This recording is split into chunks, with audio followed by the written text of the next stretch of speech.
say and I say it again, you've been had. You've been took. You've been hoodwinked, bamboozled, led astray, run amok. This is what he does. I'm going to tell you like it really is.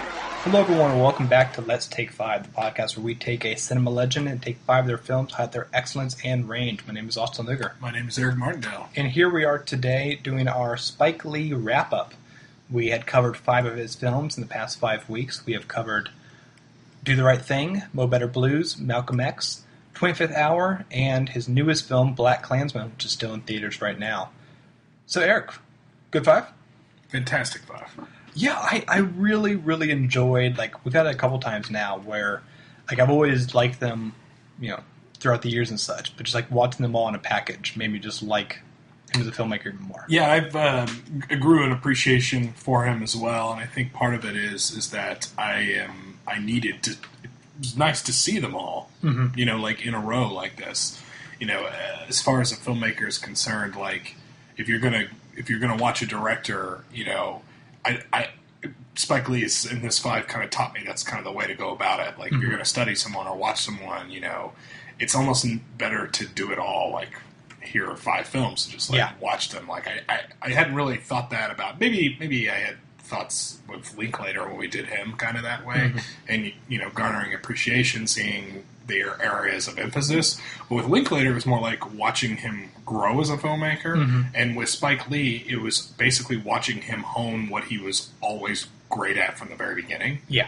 Which is insane how talented he was. Yeah, he has just such a command of environment and style and performances. It just always feels like a well-created neighborhood or block or musicians working in a band. Yeah, and a lot of stuff that, other filmmakers kind of get more credit for, I feel like. Seeing Spike Lee do it versus, their version of it. I already talked about how... we talked about Tarantino and Scorsese. Exactly. Peers. Well, and Scorsese, is in that top tier. He's on that top line, so Spike Lee is probably right on the outside of that, maybe looking in. I'm talking about as far as, long legacy, what people are going to talk about 50 years from now. So you have that. So I'm not... That is one of them, Scorsese, and looking how he does things similar to Scorsese. But, the Tarantino one was literally pointing out something Tarantino is famous for that I think Spike Lee actually does better. Because people always, applaud the verisimilitude of characters in a room speaking to each other in a Tarantino script or a Tarantino movie, where I feel like Spike Lee actually does that better. Because sometimes in Tarantino films, it seems like he's playing it, trying to get that. He's trying to catch that sound, whatever that is, of people actually in a room talking. Whether it's the opening monologue from Steve Buscemi and Reservoir Dogs or whatever, where he's trying to play for that. Whereas none of that touches to me Rosario Dawson, Edward Norton, and Philip Seymour Hoffman and Barry Pepper in 25th Hour. That to me is the epitome of that's real people in a room talking. Right. Because a little theatricality is good. And it has just the right injection of that. 25th Hour is a great example of that, because when you're in a bar and you're having these conversations, everything feels extra real anyway. So the theatricality almost washes away and you don't even notice it. It also helps when your actors are really good. It's interesting because we watched 5 of his films. He is a credited screenwriter on 4 of them, 3 of which he is the sole screenwriter. He used archival material in Malcolm X, but it's really, he's the only alive person as the screenplay when it comes out. And it's funny because even though, I guess I've studied meaning rewatched too many times, films by Tarantino or even scripts by Aaron Sorkin or Stephen Moffat, where these are very much known as screenwriters, and now having rewatched them too many times, I wince at their tics. Certain particular Sorkin for me. Yeah. And Spike Lee doesn't have that. Again, there's still films that I'm missing, but the guy is so good at dialogue, but he's not there's a Spike Lee-ism that's in every single film. He works more as a student of cinema, where he is so wise about kind of all the films that came before him, but he also includes his own films. So it's he's evolving because he's also the guy who made these 3 previous films and these 4 previous films. Like, he just seems like he's always learning, and what we're seeing, especially in the last few, adapting different styles to best serve the story. Yeah, and I think the best serves the story is a real big point there because, you know, a lot of times I feel like Tarantino's don't. So, with the exception being Inglourious Bastards, where it is only dialogue serving the story every second it comes out, because that movie has 4 scenes in it. But And I think it's the best film, too. I do, too. Yeah. I think it's his best film by a country mile. I know, you know, that running a film podcast and saying that probably freaks people out, but I think it's better than Pulp Fiction.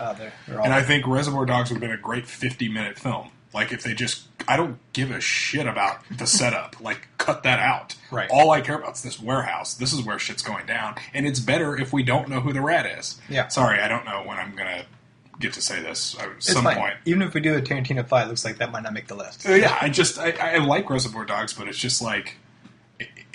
to me, it seemed like a really, really early filmmaker. Very, very talented early filmmaker. And there were some things about it that probably could have been better. But... anyway, you know, back to Spike Lee, is what's funny is, like, Spike Lee really doesn't, you know, doesn't have a big grace period either as far as, like, him being launched into his stardom, because She's Gotta Have It, and after She's Gotta Have It, then he does Do the Right Thing. Well, I actually forgot, there is one in between called School Days, which is perfectly fine. Okay. I saw that back in the day, and it's okay. It's, once again, him learning as a filmmaker. It's closer in terms of, like, completely owning the frame, closer to Do the Right Thing than She's Gotta Have It, which is like just a really strong student film kind of thing. But it's fine. Well, and then he goes in and starts Do Do the Right Thing, the Right Thing, which, you know, a lot of people think is a generational masterpiece. So, you know, and me too, actually. So it's funny because Sarah's listening to a new film podcast called Unspooled, which is, you know, really cool, and it has an actor and a film critic going through the AFI 100 and, you know, reviewing them, but also speaking to experts. It's a really cool podcast, and it's kind of made her look at the list, and the host do kind of critique, like, not only is this film good or bad, but, like, does it deserve to be in the AFI 100? And it's funny, as we're going through the list the other day, like, which ones we would take on and off. Like, number 96 is Do the Right Thing, which felt to me like, oh crap, we forgot to have a single black, like, character or director on it. Well, I mean, that may have something to do with why people like Tarantino got more credit than probably Spike Lee did. I'm not going to say that's why, but it probably contributed. It is something about how he is being so, like, ignored by the, like, cinema elite, even though he is a name director. Like, everyone knows. And a huge student of film, too. Yeah. Like, he's not out there making weird films. Like, these are films that, like... I mean, in fact, they're extremely mainstream. BlackkKlansman exactly. is a hit right now, even though it is a bit of, like, I don't know, an aggressive title. Like, people are like, oh, I don't know about the movie with the word Klansman in it. But, you know, he knows how to make really popular films. No one dislikes Inside Man. It's, like, the most fun bank heist film you can have. Yeah. And, yes, he was a bit more of a director for hire, and that hasn't, like, worked out for him sometimes in some films I haven't seen, like the Old Boy remake. But yeah.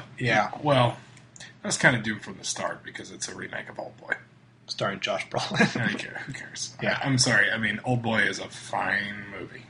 It is. Okay. Sure. But it's just kind of interesting because I watched a few more of his things kind of between episodes, and I saw a film of his I was missing from his early years, kind of pre-Malcolm X. Jungle Fever, biggest cast yet. I mean, all of his regulars plus, like, more of, like, the great, like, black actors on the horizon. Like, everyone's in this movie. But it's really bad. Like, it was his first real big swing and a miss where all the discussions about race felt more like an SNL sketch than, like, an actual conversation any real person would ever have. And it was kind of weird to see him miss that much. But then, you know, immediately kind of comes back. Everyone has their duds. Scorsese definitely does. In fact, if we round it kind of is his version of Scorsese's New York, where it's like, you shouldn't be this bad right now. But then you come back immediately, like Taxi Driver. But don't forget about Boxcar Bertha, man. Oh man, I've seen Boxcar Bertha. That's totally fine. It's the old boy of Roger Corman films in the 70s. Yes, it's fine. It's kind of it is the way you. I mean, it is kind of how you described. You'll have those swing and misses. A lot of the great directors do. Mm-hmm. But the problem is like when he hits, those still don't get the credit they kind of deserve. Like 25th Hour is a much better movie than what history sort of sees it as. Like, Mm-hmm. I mean, it was pretty much. I mean, for the most part, it's kind of forgotten. I mean, people don't really talk about that movie all that much. So. Really, just critics. In fact, I mean, this episode's coming out on September 12th. Yesterday was September 11th, and sure enough, I did see another kind of article reposted of 25th Hour remains the greatest 9/11 film ever made. Yeah, and it is. I mean, it is the greatest 9/11 film ever made. That's, I mean, it's not hyperbolic, really. I mean, because you could go through these. There are not that many of them, honestly. The other thing is, like, at first, getting back to, his conversations about racism, him sometimes that black SNL skit or whatever you had said. A film was called Jungle Fever. I haven't seen it, so. Yeah. There's a lot of times I feel like those racial conversations are better. Well, I used to think this before the 5, so I've had sort of a paradigm shift here where I thought they would be better if they're more subtle and more subdued, to where they're not always in the forefront, because when people feel like they're being preached at, sometimes your message could get lost. And then BlackkKlansman, though, however, is like a sledgehammer with it, and it's great. So that's not necessarily true. So there is a manner of which the delivery of it, whatever it may be, there's a good way to do it and there's a bad way to do it, and it doesn't really matter how the message is being conveyed. A lot of it obviously has to do with the context of the actual film you're placing it around. This is a film where a black guy joins the KKK or infiltrates it. So anyway, just a thought. Well, it's interesting as well because, I mean, I still haven't seen his full filmography, but I actually am, like, still catching up on it right now because it's just been a Spike Lee kick, obviously. But, one of the most acclaimed things he ever did was that 4-part documentary they did for HBO, When the Levees Broke. Oh, yeah. Mm-hmm. I mean, that is a movie that is absolutely about race, but it's also a different way of approaching race than it is for BlackkKlansman or Jungle Fever. It is just an important looking. It's just a. And he's able to thread that needle different ways, too. I mean, Inside Man is about race, too, but you don't really. It's more subtle, and you don't really get it because it's about post 9/11 paranoia. Right. And, I mean, he just has a number. And it's just crazy also how active he still is. I mean, right now he has, like, still 1 or 2 films a year sometimes, or every couple of years. He's still so active. The Netflix adaptation of She's Gotta Have It, he directed every single episode. Like, that's insane. And I've now watched 4 of them. Really good show. He wrote 2 of the episodes, and it's so fun because, I mean, it is about a female character. It's based off his very first movie. And his voice is so good in the first episode, and then when he gets to have more writers, he's not being, like, selfish. He's not like, okay, I'm going to make my monologue pop. He's making everyone's material so strong and so good. And it just kind of makes the world really rich and have fun with. Like, I kept talking about, like, Do the Right Thing and My Better Blues. Like, I want a TV show of this. He essentially made me that world now. She's Gotta Have It on Netflix. And sure enough, no one's talking about the Spike Lee made a 10 episodes comedy on Netflix. Yeah, exactly. It's going to just, like, be like that, I guess. I looked this up. Do you know that he was involved in a recent video game? I think it's in a genre that you don't play, video games, but he was a major story collaborator, and I think you even called him story director on NBA 2K16. Well, they do a story version, and apparently they put a lot of effort into it. I think actually I had heard that, but I'd forgotten it. I just realized, I didn't just realize, but I keep forgetting to bring it up, and I don't think I brought it up on the podcast, is that I am now 2 degrees of separation from Spike Lee. Oh. Because I grew up with a guy named Brad Ritchie who does film scores and whatnot. And he was I think he's credited as the music organizer for BlackkKlansman. Oh, really? And he kept posting reviews about it, kept talking about it. You just thought he was a fan. Yeah, I was like, wow, he just really likes it. And then I realized, I should have realized, he's done a lot of stuff. He's done a lot of stuff. I'm going to turn this in the Brad Ritchie podcast. But anyway, so he was a music organizer on BlackkKlansman. And yeah, it was funny is he said, did you hang out and wait for my see my name in the credits when my brother posted a comment about it because he saw the film with me, and I'd totally forgotten about it. But anyway, he did mention that there was a deadline he was like about to miss, and Spike Lee said to him, like, I gotta have this right now. You need to give it to me right now. Like, he's like got Spike Lee barking orders over his shoulder, which is really cool. I just thought that was cool. I heard of the story. It was on that podcast I mentioned 1 or 2 ago called Denzel Washington's Greatest Actor of All Time, period. And the co-host got to meet Spike Lee. And this was around, 2015, 2016. And they like want to come over, just like talk to him for a few minutes. I think it was supposed to like a 5-minute interview. He goes, no, just come over to my place. And they come over to his place, and he has just a giant screening room in his home. And goes, I was about to watch like one of the final cuts of Chirac. You just want to watch it right now? And they just like sit in Spike Lee's home with like his nice like seating and screen thing, just like watching the movie that's going to come out in like 4 months. That's really cool. It was the coolest thing. And yeah, I mean, the guy is still just experimenting. Chirac is a crazy experimentation of a film.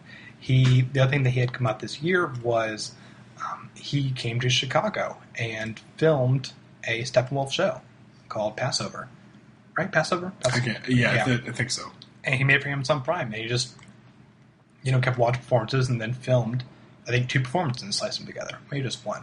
But that's crazy. And that, which is also funny because I think I saw like 3 out of 5 of the season that year. Missed that one. Now I got Spike Lee directing on Amazon Prime. So I now have the really cool way to watch it. Oh, that's really funny. But yeah.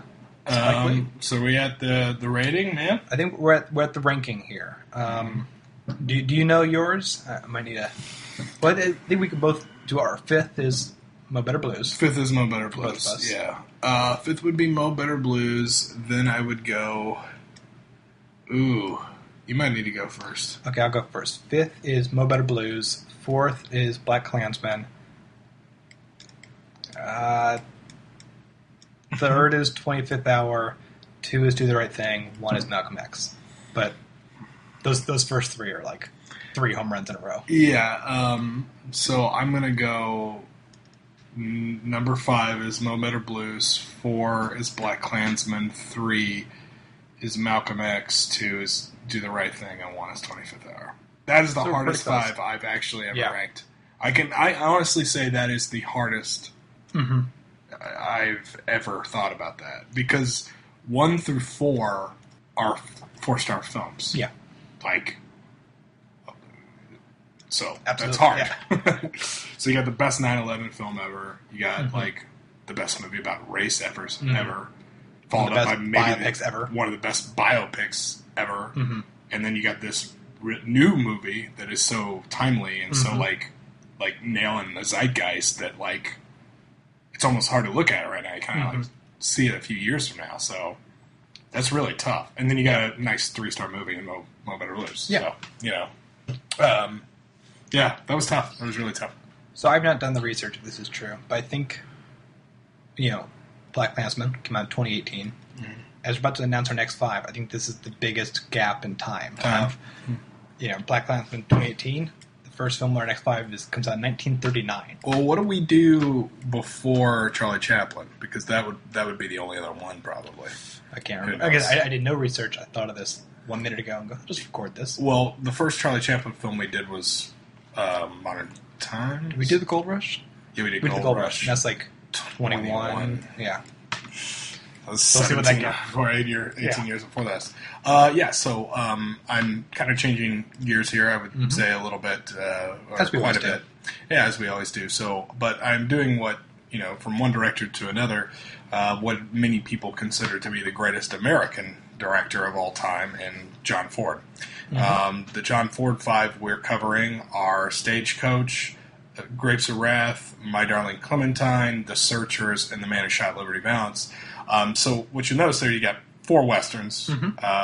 One other movie that's on that AFI list we talked about, I think it's like 12. Like, it's really high. It's too high. It's too high. It is too high. So what I thought would be kind of neat is like, okay, so John Ford is this guy that's this guy that creates the American Western, and then through that inspires Kurosawa, who creates the samurai film that goes on to inspire American westerns. Mm-hmm. So this cycle is really, really neat. So we did Kurosawa already. We did some samurai films on that. We're going to go here and see sort of how John Ford shapes the western. And these 4 films that are westerns on here are still very different movies. Mm-hmm. Yeah. So John Ford's next. I'm excited because this is also like when we're talking about what 5 they're going to be. This is a tough 5. This one has just so many to pick, right? Like it's. Yeah, because John Ford made like 30 films, and about 25 of them, well, not 30, 30 films that people talk about that are in like the lexicon of like they're on the tip of your tongue. And then from there, you have to decide. I mean, you have to choose. This isn't like Sergio Leone where like I know that 5 right off the top of my head, or Coppola, I know that 5. This is like there's so many damn movies here. Like there's a bunch we're ignoring. We're ignoring every best picture he directed. None of those films won Best Picture. That's true. He did win director for Grapes of Wrath. Correct. So, and I think it won actress. That one won supporting actress, and Stagecoach won supporting actor. Yeah, okay. I just typed up our notes. No, did you? Okay, yeah, I know I have them in front of me. So, so there's that. So none of the films he won director for, No Quiet Man, or picture for. No Quiet Man, which I think he won director for. I think so. And he won, like, the director also, like, early crime film called The Informer. Yeah. I mean, I'm not crazy. He directed How Great Is My Valley? Yes, he did. So that won Best Picture, famously against Citizen Kane. Mm-hmm. Am I missing another one? I mean, he made war films in the 40s, but like World War II. Well, he made like World War II as like propaganda films because he worked for the government during the war. And a lot of those. Yeah, is a did. fantastic documentary. Wilder. It was William Waller, Capra, John Huston, and George Stevens were the ones that covered. Yeah. Billy Wilder was escaping the war. Escaping the war, yeah. He's going the opposite direction. It's a German. So, but yeah, I mean, John Ford, the guy. If I probably, like the one that's right off is How Great Is My Valley, just for the historical significance that it's the film that knocks off Citizen Kane. Yeah. I do like The Quiet Man, but I knew going in that you weren't that fond of it, so. It's one I definitely deserve a rewatch because like every person I know adores The Quiet Man. Mm-hmm. People think it's probably challenging nowadays because it has some opinions about women, but, the thing about it is all these Ford films are challenging. Oh, sure. In different ways, in that types of regard. These films are old. Yeah, they are very old. And we will be talking about how they work for the times and don't work for the times. Mm-hmm. So, but I'm really excited. So, yeah, I'm too. In 2 days, we'll be discussing Stagecoach. Highly recommend. Is currently on Film Chuck if you want to catch it before we watch it. Until then, anything you want to plug? No. All right. You'll never find us on the internet. You'll never find us. We're hiding. See you on Friday. My name is Austin. My name's Eric. Bye, everyone. Bye-bye. Spike Lee. Denzel and I were doing a soldier's play at the Negro Ensemble Company when we met Spike Lee. Right. Yeah, he came to the play. And he told us he was going to be a director. We were like, all right, sure. Said, I'm at NYU Film School doing a movie right now, Joe's Bed-Stuy Barbershop. We cut heads. And we were like, yeah, all right. Come down, check it out. I went down there. Did you go down there? No, I ain't go. I went down there and looked at the film. And he told me, he was going to make a film coming up. I'm like, out of sight. Morehouse Man, we down. Okay, great. Morehouse, yeah. And then he made sure you got to have it, and I wasn't in it. I wasn't in it. Wesley, was you in? Don't talk about the movies I wasn't in. Okay. All right. So I said, so that's that same dude that came by here and told us we were going to be in his movies, right? Right. And we weren't in his movie. Right. Then he started doing the next movie, School Days. I finally got a call, and I worked 3 hours on that movie. It's like, he's looking out for his Morehouse brother. Yeah, right on. And then he do the right thing. But by then, he actually had my phone number. So Spike had this unique casting thing he would do. He would call, Sam, Spike, do the right thing. June, click. It's like, that mean I got a job? So, sure enough, I had a job. I did do the right thing. Next summer, Sam, Spike, Low Supreme, click. That turned out to be Mo Better Blue. I did that. Next summer, Sam, Spike, Jungle Fever, click. But I was in rehab, so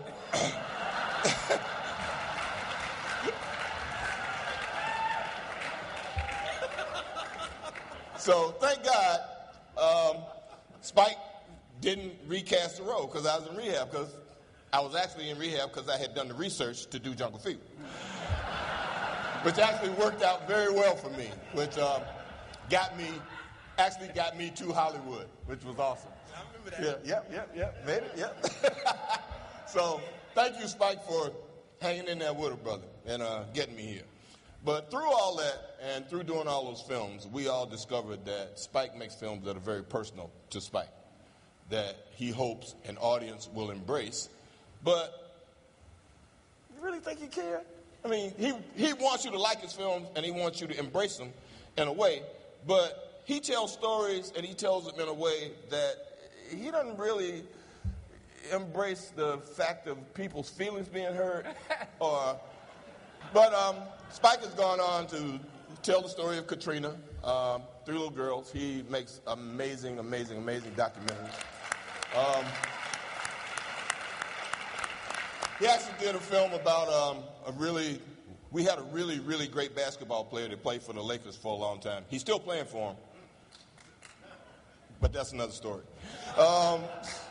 And he makes these wonderful films and documentaries, and he's told the story of our people in his way. And his politics are the politics of, I guess, an American anarchist in a way. And I like that about him.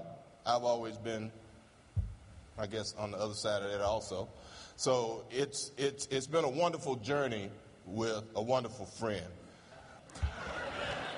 Please come receive your honorary, should be official, Academy Award for being just I'm going to say it, bad motherfucker.